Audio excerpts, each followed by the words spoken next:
कि कई बार जो है विल के रजिस्ट्रेशन को लेकर के डाउट क्रिएट हो जाता है कि विल का रजिस्ट्रेशन जो है वो मैंडेटरी है या ऑप्शनल है। तो इस चीज़ को समझने के लिए रजिस्ट्रेशन एक्ट को समझना पड़ेगा। रजिस्ट्रेशन एक्ट का जो सेक्शन 18 है वो ये कहता है कि जो है डॉक्यूमेंट का जो रजिस्ट्रेशन है वो ऑप्शनल है। फॉलोइंग डॉक्यूमेंट जो है उनका रजिस्ट्रेशन ऑप्शनल है और वहाँ पर विल को भी स्पेसिफिकली लिखा गया है।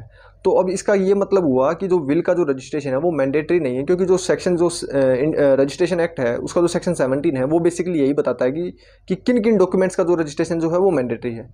इंडियन रजिस्ट्रेशन एक्ट का सेक्शन 17 बेसिकली यही बताता है कि किन किन डॉक्यूमेंट्स का रजिस्ट्रेशन मैंडेटरी है, वहाँ पर विल नहीं लिखी हुई है।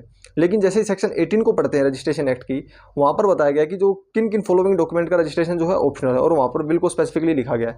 तो अब इसका ये मतलब हुआ कि दोस्तों की जो विल है उसका रजिस्ट्रेशन ऑप्शनल है, मैंडेटरी नहीं है। वह क्यों है? मतलब कि कई लोग जो है विल को रजिस्टर करवा लेते हैं, तो उससे क्या होगा? क्या विल को रजिस्ट्रेशन करवाना जरूरी है? तो देखिए, विल को रजिस्टर करवाने का बेसिक मतलब ये है कि विल की जो है ऑथेंटिसिटी थोड़ी अच्छी बढ़ जाती है।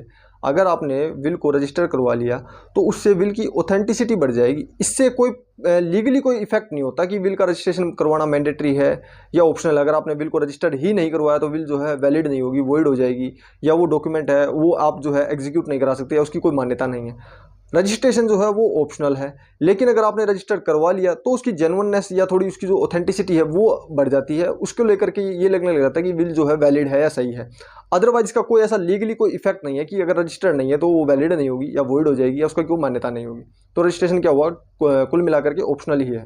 वो कुछ लोग अपनी सेफर साइड को लेकर के, या कई बार जो है विल कोर्ट में जो चैलेंज ना की जाए या विल को लेकर के कोई डिस्प्यूट राइज ना हो, तो इसलिए जो है अपनी सेफ साइड को लेकर के या लीगल पर्सपेक्टिव से या लीगल पॉइंट ऑफ व्यू से जो है विल का रजिस्ट्रेशन करवाते हैं। अदरवाइज रजिस्ट्रेशन ऑप्शनल है। उम्मीद करता हूं दोस्तों ये वीडियो आपके लिए काफ़ी हेल्पफुल रही होगी। अगर वीडियो अच्छी लगी हो तो वीडियो को लाइक कर दीजिए। चलिए दोस्तों, आज के लिए इतना ही। जय हिंद दोस्तों।